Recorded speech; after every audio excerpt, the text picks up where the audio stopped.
بسم الله الرحمن الرحيم. الحمد لله رب العالمين، والصلاة والسلام على خير خلق الله محمد وعلى آله وأصحابه الكرام وتابعيهم بإحسان إلى يوم الدين. ربنا أرنا الحق حقا وارزقنا اتباعه، وأرنا الباطل باطلا وارزقنا اجتنابه. ربنا آتنا في الدنيا حسنة وفي الآخرة حسنة وقنا عذاب النار. برزان خوشويستانم ئێمە ژیان لە خزمەتی هاوڵانی پێغەمبەری خوایە صلی الله عليه وآله وسلم بەسەر ئەبەین. ژیان بەسەربردن لە خزمەتی هاوڵانە، ژیان بەسەربردنە لە خزمەت شاوانێکە کە بە چاوی سەریان پێغەمبەری خۆیان صلی الله عليه وسلم بینیوە و لەگەڵ ئەوە ژیان و عەیشیان کردووە. دیارە هەندێک لە هاوڵانی پێغەمبەرمان صلی الله عليه وسلم باس کردو و لە مەجالیسی ئەوانە دانیشتوین. ئەمڕۆ لە خزمەتانە باسی هاوڵێکی تر لە هاوڵانەکەین کە بریتیەکێک لەو ئافرەتە بەڕێزانەی کە لە خزمەتی پێغەمبەری خۆیە صلی الله عليه وسلم دەرس و پەندی زۆر گەورەی تێیە بۆ خوشکانی بەڕێزمان لە مامەڵەکردن و هەڵس و کەوت و لە دەربڕینی ئەو شتێک کە لە ناخیانایە. ئەویش بریتیە لە ئەسمائی کچی یەزیدی کوڕی سەکەن، یەکێکە لە ئەفرەتە ئەنساریەکان ئەوسیەکانە. طبعا ئەنساریەکان کە ئەڵێ ئەنساری ئەوس و خەزرەجمان هەیە، ئەم ئەوسیە لەبەرەوەی لە وەچەی بەنی عەبدولئەشهەلن پێیان ئەوترێ ئەلئەشهەلیە. ئەم ئافرەتە کچی پووری معاذی کوڕی جەبەلە. معاذی کوڕی جەبەل یەکێکە لەو هاوڵە بەڕێزانەی کە پێغەمبەری خوا صلی الله عليه وآله وسلم ئەفەرمێ ئەعلەمکم بالحەلال والحرام معاذ بن جەبەل. لە هەموو کە زیاتر حەڵاڵ و حەرام کێ ئەیزانێ؟ معاذی کوڕی جەبەل. دیارە ئەسما ئەکاتە کچی پور لە لای باوکەوە، بە عەرەبی پێوترێ ئیبنەتو عەمەتی معاذ بن جەبەل. کەی موسڵمان بوو ئەم ئافرەتە؟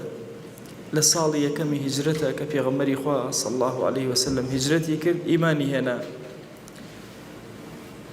کە ئیمانی هێنا وردە وردە خەریکی هەوڵدانی ئەوە بوو کە خۆی تۆکمەکە لە ڕووی زانستیەوە. پێغەمبەری خوا صلی الله عليه وسلم هەموو کەسێک میهنەی پێ ئەدا، کاری پێ ئەدا، ئیشی پێ ئەدا. یەکێک لەو ئافرەتانەی کە ئیشێکی زۆر تایبەتی پێ سپێرا بریتی بوو لە ئەسما کە پێغەمبەری خوا صلی الله عليه وآله وسلم گواستنەوەی سەیدە عائیشەی بەو سپارد، تۆ بڕۆ تەجهیزی کە و حازری کە بۆ گواستنەوە و بهێنە بۆ ئێرە. ئەسما لە غەزوەی خەیبەرە لە خزمەت پێغەمبەری خۆیان بوو صلی الله عليه وسلم. جسمێکی زۆر پتەوی هەبوو و باڵاشی زۆر بەرز بوو و لە مەیدانی قتال و جیهادا لە زۆرێک لە مەیدانەکانە باسی ئەسما ئەکرێ. حتا لە بەیعەتی ڕضوانە کە پێغەمبەری خوا صلی الله عليه وآله وسلم لەژێر دارێکە دانیشت و فەرمووی کێ بەیعەتم ئەداتێ لەسەر مردن، دەستی پیرۆزی ڕاکێشا. 1400 سەحابە بەیعەتیان دا. یەکێک لەو سەحابانە بریتی بوو لە ئەسما. ئەو ئافرەتە لەوێ حوزوری هەبوو و بەیعەتی دا بە مردن لەسەر پێغەمبەری خوا صلی الله عليه وسلم.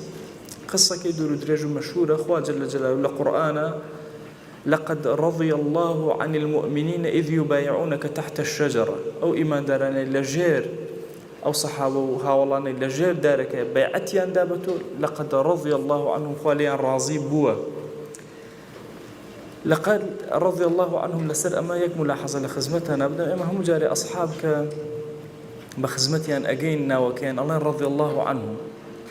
وشيء الرضية فعلي ماضية، فعلي ماضي لزماني عربية بو دوشد بكارية، بو رابردو بكارية، بلام لدعايا بو داهاتو بكارية. والمنيم مردو يكمان أمري الله رحمه الله. يعني أهلا هنا كان نسوى خوالي خوش بو، يعني خوالي خوش ببت، معنى كي أو هاي لزماني عربية كالله رحمه الله، يعني خوال لما ودوالي خوش بي بس بو هاولان أو هانية لهاولاني بيغمري خويا صلى الله عليه وسلم كوتي لقد رضي الله دعاناك بويك خوا رضوان خبر أدي، يعني خواليان راضي بوطاو أو بو غير أصحابك كاتك الله رحمه الله، يعني خوالي خوش بيت بو معنايات يا خوالي خوش بو بمعنى خوالي خوش بيت ديت. بەڵام بەنسبەت ئەصحابەوە لەبەرەوەی خوا لە قورئانە باسی کرد لەقەد رضي الله عنه خوا لێیان ڕازی بووە لەو کەلیمە وەرمان گرتووە کە ئەنەما خوا جل جلاله لێیان ڕازی بووە جایەکێک لەو هاوڵانەی کە خوا بە گەورەی خۆی لێ ڕازی بووە بە فعلی ماضی و تەواو بۆ کۆتا بووە بریتیە لە ئەسما کچی یەزید کە یەکێکە لەو هاوڵە بەڕێزانەی کە پێغەمبەری خوا صلی الله عليه و سلم زۆر لێ ڕازی بوو لەناو هاوڵانە زۆر خصوصیەتی تایبەتی هەبوو و یەکێک بوو لەو ئافرەتانەی کە زۆر مجاهیدە بوو حتا لە معرەکەی یەرموکە 4 ساڵ دوای وفاتی پێغەمبەری خوا صلی الله عليه و سلم ئەو بوو جێشێکی زۆر گەورەی ڕۆم کۆبوونەوە لە شامە ئەم ئافرەتە بەڕێزەش لە شامە خەریکی داعوە و بانگەواز و بڵاوکردنەوەی ئاینی پیرۆز بوو و تابعین زۆر حەدیثیان لە ئەسماءەوە گێڕاوەتەوە معلمەیەکی زۆر گەورە بوو لە پیا و لە ئافرەتان شتیان لێ گێڕاوەتەوە ئەفەرمێ لەو معرەکەی یەرموکە هەموو ئافرەتەکان قائیدەکان کێ بوو تەڵەن ئێمەوە تەسەورەکەین زۆر کات ئەڵێن ئافرەت مەسەلەن مشارەکەی لە زۆر شتا پێ ناکرێ خۆی حەقیقەتی کۆی گشتی ئەو هەیە بەڵام لە هەموو بوارەکانە لە زمانی پێغەمبەری خوا صلی الله عليه وسلم کۆمەڵی ئافرەت بوون کە زۆر لە پێشەوە بوون لە بواری طبە لە پێشەوە بوون لە جراحەت و ئەوانە زۆر ئیشیان کردووە و لە مەیدانی غەزا و جیهادیشە ئافرەتان کەمتر نەبوون بۆیە فرقەیەکی کامل لە ئافرەتان هەبوو کە مسلمانان 36,000 سەحابە یان 36,000 لە جێشی ئیسلامی وجودی هەبوو تەواجودی هەبوو لە معرەکەی یەرموکە کۆمەڵێک ئافرەت کە ئەڵێ بە 700 ئافرەت ئەپێوران 700 ئافرەت لە هەندێک ڕوایەتەکانە کێ قیادەی ئەم 700 ئافرەتی ئەکرد ئەم ئافرەتە ئەسمائی کچی یەزید ئەفەرمێ یەکێک لەو کەسانەی کە چەند کەسێکی بەدەست کوژرا کە بە عەدەد ئەژمێران 9 کەسی لە ڕۆمەکان بە تاقی تەنها کوشت بریتیوە لە ئەسمائی کچی یەزید یعنی لە جیهادا بەشداری کرد قتالی کرد و جێدەسیشی دیار بە نمونە ئەهێنرێتەوە کە لەم غەزوەیە 9 کەس لە ڕۆمیەکانی کوشتووە ئەم ئافرەتە کۆمەڵێ ناویان لێ ناو یەکێک لە ناوەکان پێیانوتە ئەلموفەوەهە یعنی توانیوێتی ئەوەی ناخی دەربە بڕێ فاه لە زمانی عەرەبی یعنی دەم یعنی توانیوێتی بە زمان زۆر کات ئافرەت لەبەر حیا و شەرمەوانە زۆر شتی خۆی ناتوانێت دەربڕێ ئەم ئافرەت توانیوێتی هەمووی دەربڕێ پیان وتووە وافیدەة النساء نوێنەری ئافرەتان بۆ لای پێغەمبەری خوا صلی الله عليه وسلم جارێکیان دایکمان عایشە فەرمووی ڕەحمەتی خوا لە ئافرەتانی ئەنسار مەبەستی لە کێو لە ئەسماو ڕەحمەتی خوا لە ئافرەتانی ئەنسار حیا و شەرمەکەیان وایان لێ ناکە کە پرسیارە شەرعیەکانیان نەکەن هەموو پرسیارێکی شەرعی خۆیان زۆر بە ئاسانی ئەکەن پێی ئەوترا خەطیبەة النساء وتاربێژەکەی ژنان ئەوەنە زمانی فەسیح و پاراو بوو پێوتە خەطیبەة النساء کۆمەڵە مەواقیفی هەیە لە خزمەت پێغەمبەری خوایە صلی الله عليه وسلم یەکێک لە مەواقیفەکان کە ئەیگەڕێتەوە خۆی و هەندێک لە ڕاویەکان هێناویانە ئەفەرمێ ئەتت ئەسماء النبیە ئەسماء هات بۆ لای پێغەمبەری خوا صلی الله عليه وسلم وهو مع أصحابه خۆشەویستمان بێنە پێشاوی خۆتان یەک کۆمەڵ هاوڵ لە دەوری دانیشتوو هات بە دەنگی بەرز بە زمانێکی فەسیح وتی فەرمووی بأبي أنت وأمي يا رسول الله صلى الله عليه وسلم دايك وباوكم بقربانت بإخوة شويست أنا وافدة النساء إليك للروايتك من نري أفرتانم هاتم بولايتو للروايتك وتي كان أفرد لبشتو دانشتو تشاوري منك جوابي أم بكرمو للروايتك ترى فرموي أم كلمة أم برسالة عرزك أم إخوة شويست كان أفرد لأمتي بيغمري خوا صلى الله عليه وسلم چاوەڕێ ئەم جوابێ منەکەن لە ئایندا لە ئومەتە چەند ئافرەدیان ئەم پرسیارەی منیان پێویستە زۆر بیرم لێ کردوتەوە فەرمووی ئەی پێغەمبەری خوا صلی الله عليه وسلم کە ئەمە ئەخوێنمەوە یەک ڕیوایەت نییە ڕیوایەتەکان تێکەڵەکەم بۆی داتان معلوم بێ وتی باشە ئێمە هەر هەمومان ئادەم باوکی ئافرەتان و پیاوان نییە بەڵێ ئەسما باوکی هەمومان ئەی حەوا دایکی هەمومان نییە بەرەوە ئەی هەمومان دینی ئیسلام کۆی نەکردنەوە بەرەوە أي پیغمبر خوا صلى الله عليه وسلم أي تو نهاتوي إن الله بعثك إلى الرجال والنساء كافة بو جنو بيوان بو هر هم من نهاتوي فآمنا بك إمجوكو بيوان إيمان من بيهناي بلا أي أسماء وإنا معشر النساء محصورات مقصورات قواعد بيوتكم ومقضى شهواتكم وحاملات أولادكم. ئێمەی کۆمەڵی ئافرەتان محصورین هەموو کارێکمان پێ ناکرێت چەند کارێکی تایبەت پێمان ناکرێت مەقسووراتین زۆر کار لە ماڵەوە قاسرین دانیشتووی قواعد بيوتكم لە ماڵەکانی ئێوەیە دائەنیشین ئەی پیاوان ومقضى شهواتكم زۆر کات ئارەزومەندی ئێوە بە ئێمە ئەشکێ وحاملات أولادكم ئێمەین ئەبینە حاملە و مناڵەکانی ئێوە بەرهەم ئەهێنین وإنكم معاشر الرجال سەری هاوڵانی کرد دانیشتبوون هەیەوتی ئێوەش پیاوان لەگەڵ ئەوە ئێمە ئەم هەموو کارە ئەکەین فضلتم علينا ئێوە گەورە کراون بەسەر ئێمەیە بەچی فەضلتان زۆرترە ئەجرتان گەورەترە بالجمع والجماعات بۆ خۆتان ئەچن بۆ جمعە واجبە لەسەرتان ئێمە واجب نیە لەسەرمە ناڕۆی لە ماڵەوە والجماعات ئەچن بۆ جەماعەت بۆ خۆتان بە کەیفی خۆتان ئێوەش لە ماڵەوە پێمان ناکرێ بڕۆین وعيادة المرضى أتن سرداني نخوشكان كانوا أجرتان تسكي ما هيج ما دزناك هل مالو دانشتو وشهود الجنائز أتن مردوك أمري لقال لي الروم تاسر قبران قيراتي خير تندسكي كيف خير ما هيج ما دزناك والحج بعد الحج إما حتى أمرنا آدي محاولة تحجي أكين إيوا حج لدوا حجي كان هم صالي أسن عمره أكن وأفضل من ذلك كله لهم أمانة زياتر الجهاد في سبيل الله إيوه أتشن جهاد كان لبنا يخوي من بيمان ناكر هرشي أجر بردوتانا ما هيج أجر مانية إن جارو كذا في غمري خواه صلى الله عليه وسلم وتي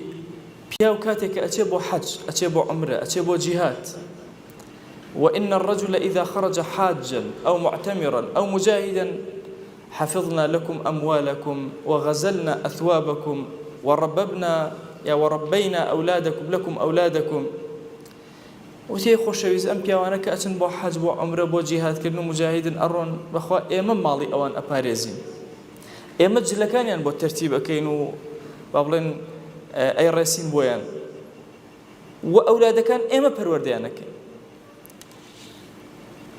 دي أي پیغمبري خواه صلى الله عليه وسلم أوان أوهم أجر أبن أي إيمتشي هرشي أجره أوانا آية إيما هج مشاركيك من هي أفنشارككم في الأجر والخير لأجر خير لقل إيوه هاوتان إيمتشي بكين يعني وهاتشيش تبردوتانا پیغمبري خواه صلى الله عليه وسلم والله كجوي لم قصانه بو دموتاوي جواني أو قشبوي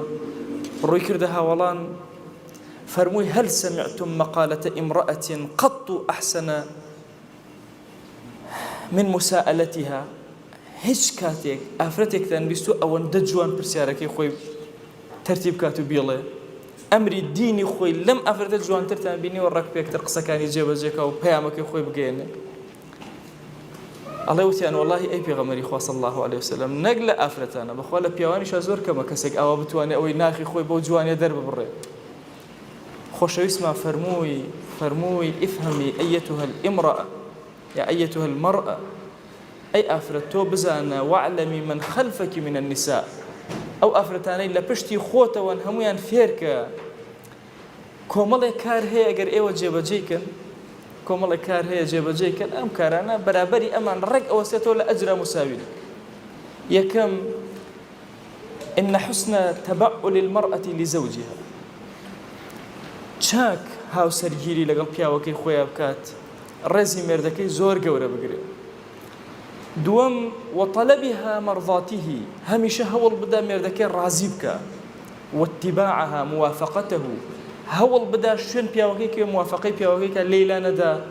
يعدل ذلك كله بس أمانة جيبجيك أمسيشتا رقوكو بياوكان أجري هي بأندازي أوان شنك أجريان هي برابر بيكتري واتا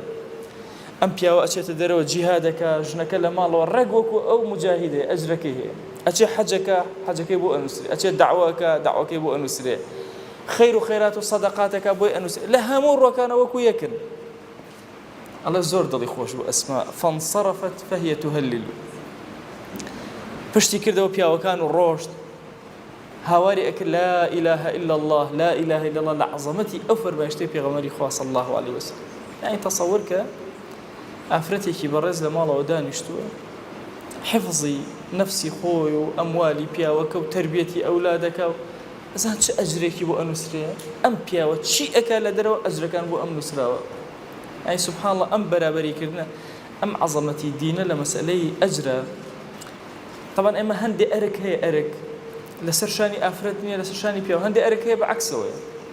يعني سەرچی پیاوە کۆی کەرە بڵا مناڵە پەروەردەکە دنیای لێت هەیە مناڵی پێ پەروەردە نابێت باش ئافرەتێک پەروەردەیەک هەندێک کاری تر هەیە بەینەما ئەم ئافرەتە خۆی مجاهیدەیە خۆی حاجەیە خۆی معتەمیرەیە لە عەمرەیە ئەوەتە لەگەڵ پێغەمبەری خوایە صلی الله عليه وسلم لە بەیعی ڕضوانە لە خزمەتیەتی ئەوەتە لە خەیبەرە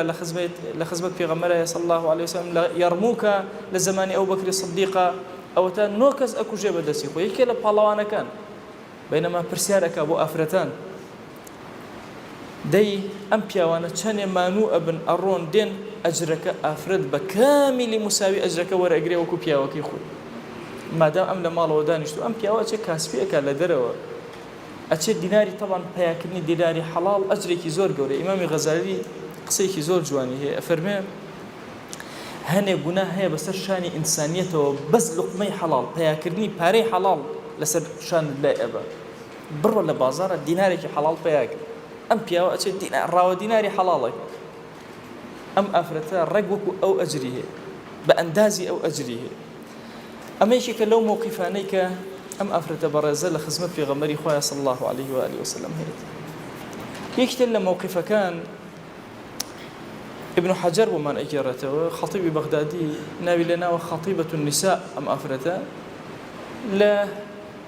جەژنە سنەت وهایە ئافرەتان و پیاوان هەر هەموو بڕۆن لە ساحەیەکی ئەوە دوور مزگەوت لە دووری مزگەوتەوە ئافرەت و پیاو بەشداریکە لە نوێژی جەژنە و لە ئەجری نوێژی جەژنە. عولەما ئەفەرمون بۆ لە دەرەوەی مزگەوت بوو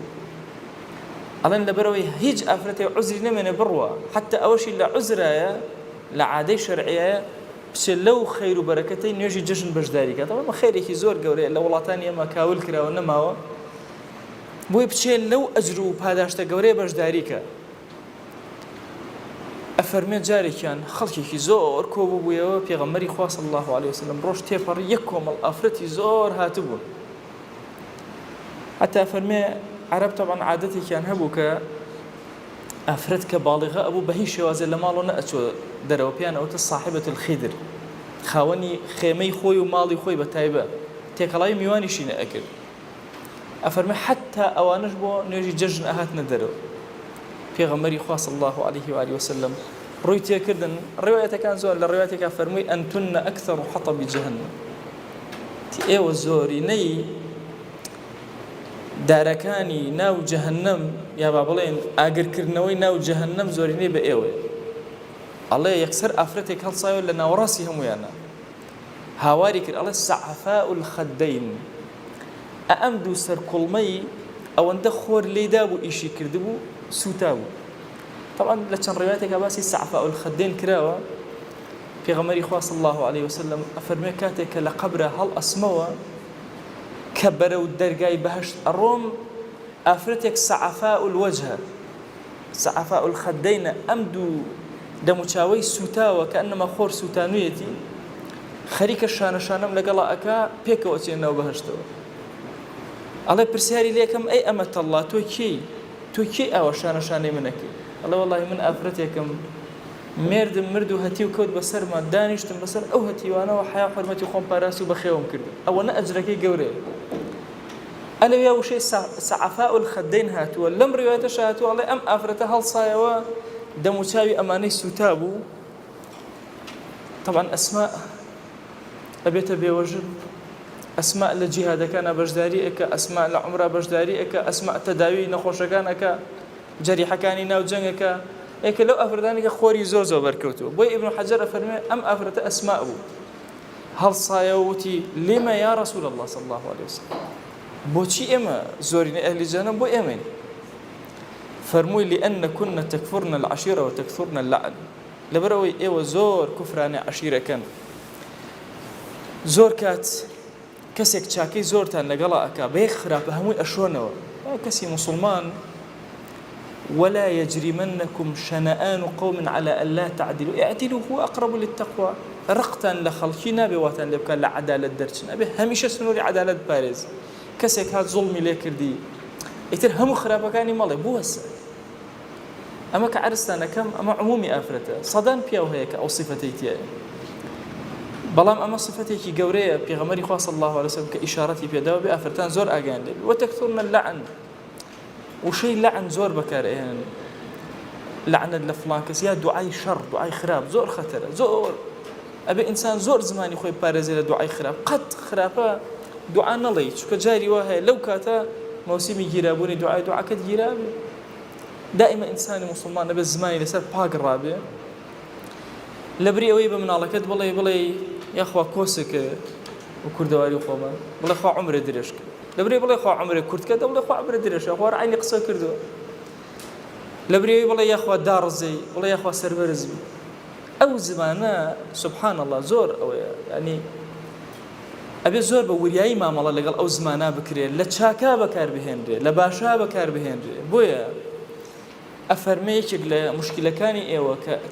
أما باسي أونيك اللي هتا إلى دوزخ أمانته باسي أو عقوبة كدان راو أم جناها أم دو جناها پێنەزانین لەگەڵ لعنەتی زۆر دوعای شەڕی زۆر فەرمووی ئەم دوو صفەتەتان زۆر دایکمان عایشە فەرمووی ئافرەتێکی ئەنساری هات پرسیاری کرد وتی ئەی پێغەمبەری خوا صلی الله علیه وسلم ئافرەتان لە دوای عادەیان چۆن خۆیان بشۆن ئەڵێ پێغەمبەری خوا صلی الله علیه وسلم سەری خۆی نەوی کرد فەرمووی تەشتێک دائنێن ئەچنە ناوی ئەگەر هیچ سووری و زەردی و لەڵیەکیان نەبینی دیارە پاک بوونەتەوە دوای خۆیان نەشۆن فەرمووی چۆن تەشتەکە دائنێن ئەڵێ پێغەمبەری خوا صلی الله علیه وسلم زیاتر سەری نەوی کرد دایکمان عایشە ئەڵێ وتم وەرە ئەم لاوە خۆم پێتەڵێم وەرە ئەم لاوە ئەڵێ ئەو ئەفرەتە بریتی و لە ئەسما ابن حەجەر ئەفەرمێ کە ئەو پرسیارەی کرد زۆر بەجەریئی یەک کۆمەڵ ڕیوایەت فەرمایشتی هەیە لە پێغەمبەری خوا صلی الله علیه وسلم ئەو ڕیوایەتەی کە ئێمە هەمومان لە خزمەتیا بووین کە ئەگەر خوای گەورە ئەولادی پێ عەتا کردی کوڕ دوو مەڕی بۆ سەرە بڕی کچ یەک مەڕ طبعا زۆر کاتە ئەو هەندێک بێدین و مولحید و شتانە ئەڵێن ئەها ئیسلام ئەوەی کردووە لەبەرەوەی کوڕ موژدەیە زیاتر دوو ئەو مەسەلە ئەوە نییە ئەم دوو مەڕی کە سەری ئەبڕی یا ئەم مەڕی کە سەری بڕی عەقیقە لە پێناوی چییە بۆ پارێزگاری ئەم مناڵەیە کوڕ بەزمی زۆرە شەڕ و شۆڕ و بڕۆ دەرەوە وەرە و ئەمانە دوو حیوانی وەسەر بڕی اینجا خوا ئەیپارێزی بەڵام کچ یەک دانێ بۆ يعني ما بسك أونية فلسفي شكل شيء بويج لشرع شون تو أو حيوان سر أبري سنتي كامل وحيوان عقيقة أو سري أبري يك إسقاني ناشتين بهمو بجوري لي أني عربي لي أني كرجني خما أشوف بارسة أو اللي كان جماعة عشان هرب جوري لي أني أفرمي يك إسقان لإسقان كاني مشكلة هرب جوري لي نبو تفاؤلا بو أوي قۆڵی هینەکەت نشکان و لێت ناوە کردوتە بەخێر قۆڵی مناڵەکەت پارێزراوە بێ باشە دەستی پارێزراوە بێ قاچی پارێزراوە بێ بۆیە ئەو ئەجرێکی زۆر گەورەیە بۆیە لە کوڕە دوان دانراوە بۆی بە کامیلی ئەم کوڕە خوای گەورە بیپارێز ئەڵێن کوڕ لە دەرەوە موشکیلەیە هەنێ لە عولەما لە ماڵیشەوە موشکیلەیە بۆیە دوو مەڕی ئێوە بۆ ماڵۆ دانەیەوە دەرەوەش دانەیە باشە ئافرەتان تەنها یەک دانە دانراوە لەبەر ئەوەی أو مصيبتان كالرؤى كان بياو زور جياواز يعني تصور كان بو خواي دورة لقرآن سوين بباوك أخوة سوين بدايق ناخوا أخوة دايق زور فضيلتي چند الروايات باسكرا أفرمي ووالدي وما ولد لقرآن سوين بباوك أخوة بو چوك أركيكي زور قورة لذهنة لفكر إنسانة هاي لجهدي شخصي بياو هاي بوي بشي أما يعني أرككاني زور قرصة حتى خواي قالوا لقرآن باسي آدم أكاكا أي آدم أو تومن لبهشتا كرد الدروة باش دوای وشي تسعى بكره يعني بوي تومانوبي تصورك باسي حوانك كمانوبي باسي أو أكاس أركي جيان لسر بياو لشريعته همولا يعني كان قرسي جيان مثلا شوين ملابس مأكل مشرب هي همو آفرتك لسر بياو مثلا أفرتك كشلا مالوي لسر باوكيتي واجبة لسري حتى أجر لشريعتها دي خدها دي أجر بياك بتنها بشي لسر خويتي خوي بخيوكا بەڵام مەسەلەن بۆ نمونە من پورێکم هەیە کەسی نییە لە شەرع واجبە لەسەر منە بێ ئەو پورەم بەخێو واجبێکی شەرعی ئافرەتێک مەسەن لە گەڕەکی لە مەنتیقەیەکە هەیە بەتەنها ئەژی ئەهلی ئەو گەڕەکە واجبە لەسەریان بەخێوی ئەگەر پیاوێک بەتەنها مەسەن ئەو ژیانەیە برسە واجب نییە لەسەریان بێ خۆی بچێ خۆی بەخێوکە زۆر مەسائلی تر هەیە قورسایی زۆر لەسەر شانی پیاوە بۆیە لە شەریعەتە ئەو مەسئلەش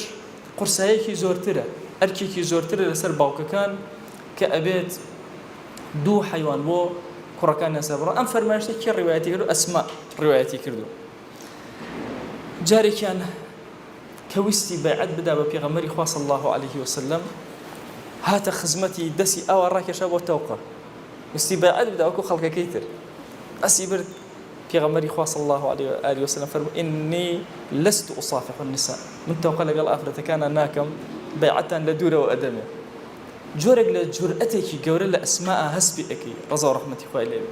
ڕیوایەتێکمان بۆ ئەگێڕێتەوە ڕیوایەتەکانی زۆرە هەندێک لە ڕیوایەتەکان لە خزمەتانە باسەکەم ئەفەرمێ جارێک لە خزمەت خۆشەویستا بووین صلی الله عليه وسلم فەرمووی ئەلا ئوخبیڕکم بخیارکم ئەرێ پێتان بڵێم باشترین کەسی ئێوە ناو ئێوە کێیە وتمە ئەرە وەڵڵا ئەی پێغەمبەری خوا صلی الله عليه وسلم حەزەکەین بزانین فەرمووی ئەوانن کاتێک کە ئەیان بینەی خودات بیر ئەکەوێتەوە ئەڵڵات بیر ئەکەوێتەوە خەڵکانێک هەن هەمیشە دەم بە ذیکر کۆڕیان پڕ لە ذیکر وشەکانیان بە دەوری خوایە جەلە جەلالهو لە ئافرەتان لە پیاوان هەیە بڕواکە جاریوە ئافرەتێکی بەڕێزە بینی دائیمە دەم بە ذیکر سەڵەواتدان لەسەر پێغەمبەر صلی الله عليه وسلم کە ئەیبینی تۆش حەزەکەی ذیکرکەی لەگەڵیە بڕواکەن دار و درەخت و دیوار و کەون هەمووی حەزەکە ذیکرکە لەسەر لەگەڵیە تصورکەن ئولفەتێکێ لە بینی ئینسان و غەیری ئینسان یا جیبال ئەوێبی معه والطیر خوا جل جلاله لەگەڵ داوود علیه السلام کێوەکان لەگەڵ ئەوە هەر بە دەنگی ئاشکرا چۆن ئەو تەوبە ئەکە ئێوەش تەوبەکەن و هاوارکەن ئەی طیرەکان بە ئاسمانی سەرسەری داوودە بە زمانی ئاشکرا ئێوەش ذیکرکەن دەبەخوا بە زمانی معنەی و حاڵ هەمویان لەگەڵ هەمومانە ئەیکەن بۆیە جاری وایە کەسێک ئەبینی لەگەڵ بینینیان خودات بیر ئەکەوێتەوە ئەڵڵات بیر ئەکەوێتەوە فەرمووی ئەوە باشترین کەستان ئەی پێتان بڵێم خراپترین کەس کێیە المشاؤون بالنميمة ئەوان قسە ئەهێن و قسە ئەبن لە بینی خەڵکە باشە قسەیە کەوتووەتە سنگی دنیای لێتەوە خۆ خەوی لێ ناکەوێت گەنێڵ دەی بڕە حتا ئەیگەێن ئەمە نەمیمەیە قسە ئەهێنێت و قسە ئەبا فەرمووی المفسدون بين الأحبة ئەمانەی کە ئەوە ئەهێنن قسە ئەهێن و قسە ئەبن خۆشەویستەکان لە یەک ئەکەن فەساد لە نێوانیان ئیتر لە بینی ژن و مێردا لە بینی ئەوە مێرد و خوشکەکەیە نازانم چی دنیا فەرمووی ئەوە شیڕار خراپترین کەسی سەرزەوی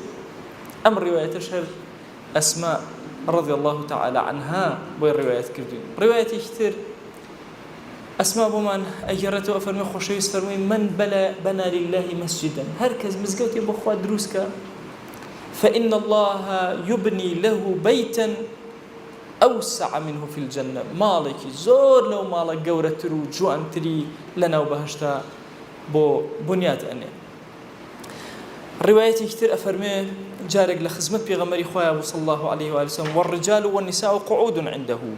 ژن و پیاوان هەر هەموو دانیشتبوون لە خزمەت پێغەمبەری خوایە صلی الله عليه وسلم مەجلیسی گەرم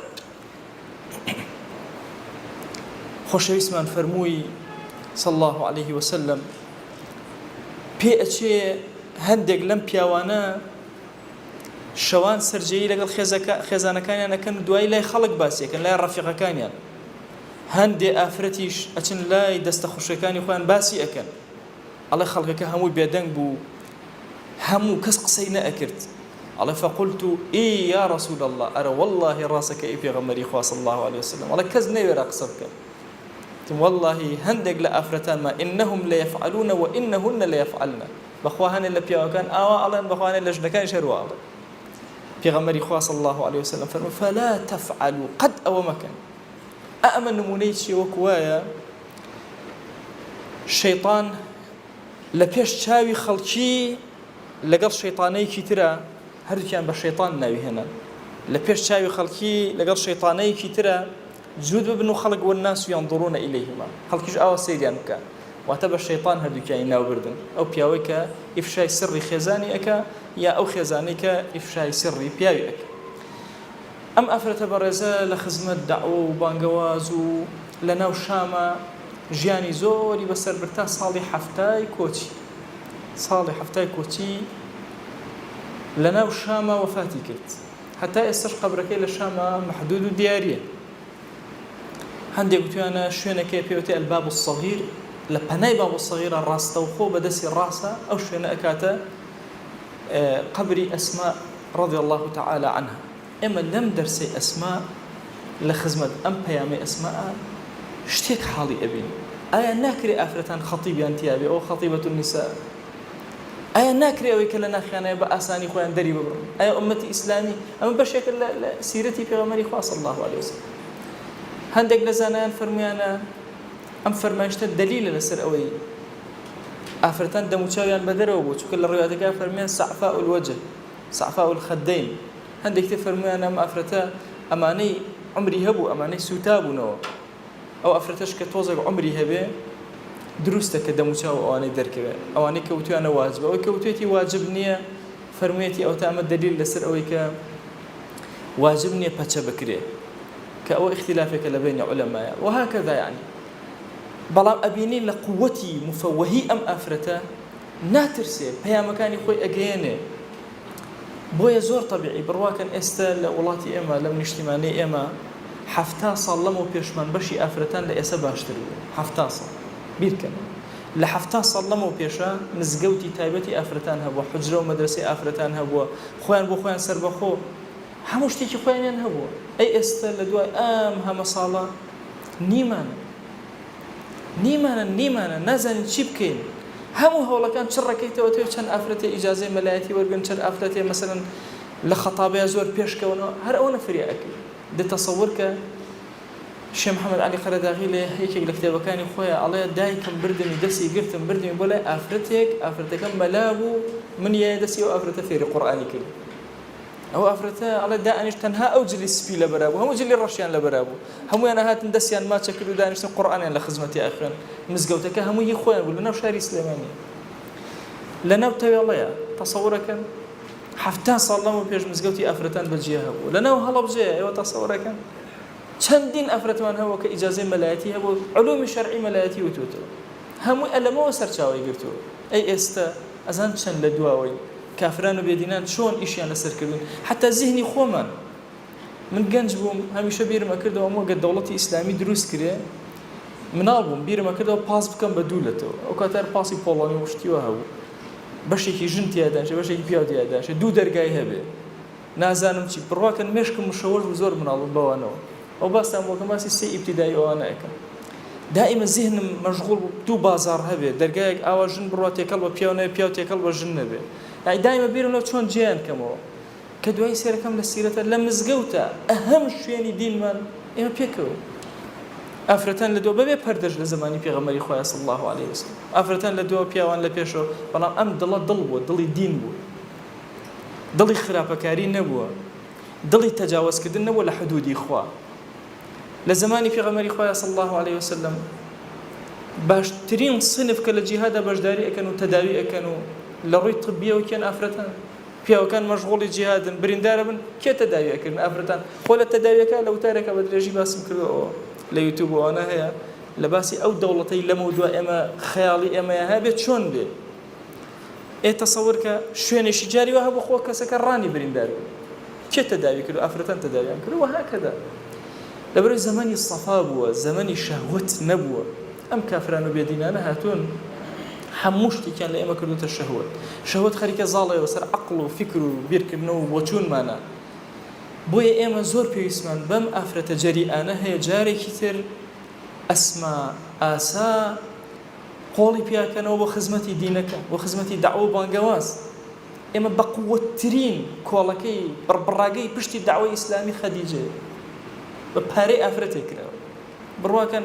یعنی ئێستا ئێمە لە کاری داوای ئێستا بڵێن بەیانی مزگەوتەکەینەوە پارە بن هەمووایەکی 10,000 بڵێن کارێکی داوایمانەیەکی 500 دەدرێت بۆ چکە ئێمەڵێن مزگەوتەکە لە زیهنی ئێمە بینایە خەدیجەیەک مزگەوتی نەکرد هەموو پارەکە لە پێناوی داوا سەرف کرد سەیدنا ئەبوبەکر بە هەمان شێواز سەیدنا عوثمان سەیدنا عەبدوڕەحمانی کوڕی عەوف هەموویان لەو پێناوە ئێمە زۆر گرنگە چینی ئافرەتانمان لە داوا و بانگەوازە هەنگاوێکی زۆر گەورەتر لە ئێستەی ئەم ڕۆژە بنێن لە ڕووی علومەوە لە ڕووی خەتابەت و لە ڕووی دەربڕینەوە شەرم نەکردن لە پرسیارەکان بڕواکەن هەتا ئەم ئەخیرانەی مەلایەتیم ئەگەر ئافرەتێ پرسیاری لێ بکردمێ تەواو شەرم ئەکرد جارێەوە بە تەلەفۆن پرسیاری لێکرد من عەرەقمە کردەوە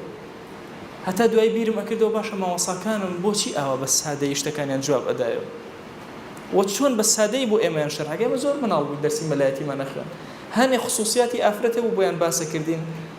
ئێمە خۆمان کە مناڵ بوو سەرمان سوڕان باشە منەوە ماوەسانە بۆچی ئەوە بۆمان باسەکەن یعنی بەبیرمە هەندێک لە ماوەسا بەڕێزەکان کە لە خزمەتیانە ئەبووین کە شتەکانیان باسە کردوانە ئەنو ڕۆڵ ئەگەر ئێمە بۆتان باز نەکەین کێ باسی کە لەسەر زەویە کەس نامێنێ هەمومان خەتابارە بین بە گوناهیانەوت خەتا ئەو زەمانە ئەم خەتابارە بین هەمومان هەم زۆر گرنگە ئێمە موسڵمان بە جورئەتەوە هەموو شتەکانی خۆمان بە تایبەتی چینی ئافرەتان بەیان کەین هیچ شتێک نەعیلاجی نەبێت لە دینە ئەزان چەند ئێمە ئافرەتی داعیەمان هەیە ئەوە دایکمان عایشەیە و ئەسما یعنی مەجلیسەکانی ئەسما سیر کە لە ناو شامە و دیقەت بدە ئەوانەی ڕیوایەتیان لە ئەسماوە کردو زۆرینەی پیاوە کەمینەی ئافرەتە باشە بێ ئەم ئەسما دەرسی بە پیاوان وتبێ بۆیە ئەم هەموو پیاوە ڕیوایەت لە چیەوە ئەکا لە ئەسمائی کچی یەزیدی کوڕی سەکەنەوە ئەکا ڕەزا و ڕەحمەتی خوای لەبێ ئەمەندە کفایە دەکەین لە دەرسەکە و داوا ئەکەین لە ذاتی پاکی پەروەردگار خوایە لێت ئەپاڕێنەوە لێت ئەلاڵێنەوە ئێمە لە خزمەت چاوانێکا بوون کە پێغەمبەری خوایان بینی بوو صلی الله علیه وسلم خوایە داوات لێ ئەکەین دڵمان بکرە ئەو دڵانەی کە بە ڕۆح لە خزمەتی پێغەمبەر ئەبین صلی الله علیه وسلم خوای گیان ئێمە داوات لێ ئەکەین بە ناوی جوانمان بە صیفەتی داوات لێ ئەکەین بە ناوی جوانت بە صیفەتی بەرزت بە ئیسمی عەظەمت ئێمەی خەتابار ئێمەی خەجاڵەتبار ئێمەی گوناهبار لێت ئەپاڕێنەوە لە گوناهەکانمان ببوورە یا رب العالمین خوایە لە گوناهی دایک و باوکمان ببوورە خوایە لە گوناهی خۆشەویستانمان ببوورە یا ئیلاهی داوات لێ ئەکەین گوناهێ بە ئاشکرا کردومان عەفومان کە گوناهێ بە پەنهان کردمان و نەمانزانی عەفومان کە گوناهێ زانیمان و زیادەڕەویمان کرد و بێئەدەبیمان کرد لە حوزوری تۆ یا خوایە عەفومان کە ئیلاهی تۆ خۆش شاهیدی دڵمان پڕ لە خۆشەویستی بۆ پێغەمبەری خوا صلی الله علیه وسلم إلهي صلاوي أما بقينا بيغمبري إخوة صلى الله عليه وسلم يك نوما لخزمتي أبينا يا أكرم الأكرمين خويا أجر شيء أما نما تواني بخزمتي أو خوشي السمان بقيم والله خويا تو شاهدي لدل ما نازوء من خوشي يا إلهي داوال لي أكين برحمته بزي خوت بكرمي خوت هاولان منزور خوشي لخزمت هاولان حشر منك إلهي داوال لي أكين بأمتي أو عزيزة قبول منك لشر سيبري آلاي بيغمبري خويا صلى الله عليه وسلم حشر منك يا إلهي داوان لي أكين صلاوي أما بقينا بمها ولا برزانا بخوايا إلهي ببيعجي أوازي همها والله من خوش الروح من في داي هميان أكين يا أكرم الأكرمين خوايا داوان لي أكين برحمته بزي خوت حرمتي يهود ونصارى بشكين لسر زوية حرمتي مجوس وشيعة بشكين لسر زوية يا إلهي داوان لي أكين برحمته بزي خوت بكرمي خوت خوايا أوانا همو كوبونة لسر أهل سنة وجماعة يا إلهي داوان لي أكين بزي وكرمي خوت بسر مانا ببارين روجكاني نصرت من بشان بدا يا أكرم الأكرمين خوايا داوان لي أكين بناوي جوانت بصفتي برزة باسم عظم الدامزرا مارك لسر أمدينة يا إلهي دامزرا مارك لسر أمدينة إلهي بمان يرى بو عبداني كلسد دينداري أجين وأمر خويا لسد دينداري بمان جيانا لسد دينداري بمان مرينا يا إلهي بمان كرا لو عبداني كشو رجان لخزمتي خواناسي ودينداري أبي خويا لمن راضيب خويا لمن راضيب خويا تأخذ أزاني ضل من بر للدعاء يا إلهي بخوا زمان من دري نامر دعاء كان زور حاجة من هي للدنيا زور بيوستي من هي زور دعوة كاري من هي بخوا هنا لدعوة كاري كان ناتوين لقل عزيز ترين كسي خو ما نبأسي كن يا إلهي بخوا شرم ناكن لتو يا إلهي تو پروردگاري إيمي دعوات لي أكين بقوري خود أوي كأمانة بيمان عطاك أوي شاك ودين من ودنيا من بيمان عطاك يا رب العالمين خوايا أو من نخوش الشفاء وبنيره أو من قرزار قريد سرشاني سوك أو من بحال مال دارك أو من بمنال منالي بعطاك أو من بمنال منالي صالحك أو من كم رزق حلال زيادك يا أكرم الأكرمين خوايا أو من جوزاوي جناها ودرقتي نفسي خوينايا لسر جناها كان درقتي شياطين نايا لسر جناها كان خواتو أرحم الراحمين لنوزل كاوي جناه درما بين يا رب العالمين نوتوان من بقرب خير يا أكرم الأكرمين خوائجان بەخوا پەروەردگارە هەڵەی زۆرمان کردووە شەرمەندەین بەخوا ڕوومان نییە چاو بەرزکەینەوە لە ئاستا یا ئەکرەمە الئەکرەمین بەڕەحم تا ئەنازین بە بەزەی تۆیە ئەنازین بەخوا ئەزانین تۆ ئەڕەحمانی ئەڕەحیمی بەزەیت زۆر زۆرە یا ئەکرەمە الئەکرەمین خۆمان خسۆتە بەردەم بەزەی تۆ یا ڕەب العالەمین خۆی بەزەی خۆت بەسەرمانە ببارێنە عەفو و عافیەتی خۆت بەسەرمانە ببارێنە ڕەحمەتی خۆت بەسەرمانە ببارێنە کەڕەمی خۆت بەسەرمانە ببارێنە یا ئیلاهی داوات لێ ئەکەین بە ڕەحمەت و بەزەی خۆت ئەو کاتێک کە ڕۆحمان ئەکێشن یا ئیلاهی ڕەحمەت و بەزەی بەسەرمانە ببارێنە یا ئیلاهی ئاراممان کە لە کاتی سەرمەرگمانە ئاراممان کە لە ناو گۆڕەکانمانە ئاراممان کە ڕۆژی زیندووبوونەوەمان ئاراممان کە کاتی محاسبەمان لە بەردەم تۆیە یا ئەکرەمە الئەکرەمین خوای داوات لێ ئەکەین بە ڕەحمەت و بەزەی خۆت سترمان کە یا ئیلاهی چۆن لەم دنیا سترت کردوون لە ئاخرەتە سترمان کە چۆن لەم دنیا سترت کردوون لە ئاخرەتە لێمان خۆش بە یا ڕەب العالەمین بەخوا ئیلاهی ئەگەرچی هەموو هەڵە و کەم و کوڕیمان زۆر بێ ئەگەرچی شەرمەزاری بەردەم دیوانت بین ئەگەرچی بێ ئەدەبی زۆرمان بەرز کرد بێتەوە بەڵام وەڵڵاهی ئیلاهی عینادمان لەگەڵ تۆیان نەکردووە ئەوە شەهوەت زاڵبووە بەسەرمانە یا ئیلاهی هەڵەمان کردووە تو گەورەی خۆت بەڕەحمەت و بەزەی خۆت لێمان خۆش بە یا ئیلاهی لێمان خۆش بە یا ئیلاهی ئەمە لە بەرخاتی تۆیین ئەم دەرسانە ئەڵێنەوە و گوێ لێ ئەگرین یا ئیلاهی داوات لێ ئەکەین لێمان قبوڵ کە ئیلاهی داوات لێ ئەکەین بە ڕەحمەت و بەزەی خۆت بە کەڕەمی خۆت لەو ساتەی کە بە حوزوری پێغەمبەری خوا صلی الله عليه و آله وسلم شادەبین بمانگێڕە لەو عەبدانەی کە خۆشەویستمان سەریان پێ بەرزەکە یا ئیلاهی بمانگێڕە لەو عەبدانەی کە پێغەمبەری خوا صلی الله عليه و آله وسلم باوەشی ڕەحمەتیان بۆ ئەکاتەوە کە پێ ئەکەنێ بەرامبەریان کە ئاوی کەوثەریان پێ عەتاءەکە یا ئیلاهی داوات لێ ئەکەین ئەگەر